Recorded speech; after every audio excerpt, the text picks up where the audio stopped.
Para ter reitor no vice-reitor UNITEL, para assunto administração de finanças, onde submete para processo de identificação.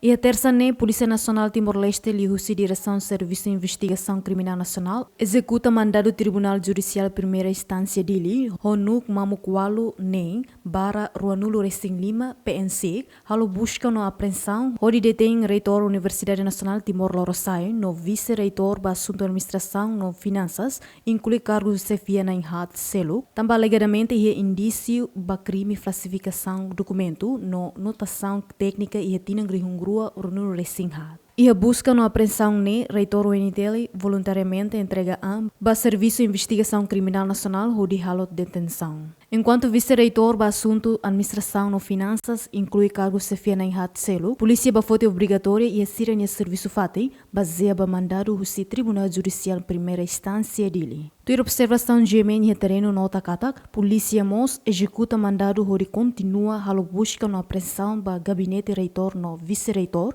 no mos ba dirigente na Inhat Nefati, onde recolhe evidência balum e a Direção Geral de Administração Finanças UNITEL, onde necessita ba investigação. A Fonte de Serviço de Investigação Criminal Nacional, halo busca no apreensão para reitor no vice-reitor UNITEL em Fati, inclui dirigente UNITEL em Hat Selo que serviço Fati, polícia mos continua queras ba halo busca no apreensão ba reitor no vice-reitor em residência, inclui cargos de chefia na Hat, no ne recolhe a evidência balum, onde necessita ba processo de investigação ba caso referido. A foi remata busca no apreensão ba reitor no vice-reitor, inclui cargos de chefia na Hat em residência, polícia loriquera suspeito na Lima ba edifício Serviço de Investigação Criminal Nacional, IHA Caicoli, onde submete ba processo de identificação no detém durante horas hitunulo recém rua, onde apresenta ba Ministério Público. Direção de Serviço de Investigação Criminal Nacional executa mandado judicial onde halo busca apreensão no detenção ne também alegadamente reitor, vice-reitor inclui cargos de chefia na Inhat, presumível ba crime, falsificação de documento com anotação técnica, nebe acontece e tinangrihungrua urnulo racing hat, violação ne previsto e artigo atustolo tolu,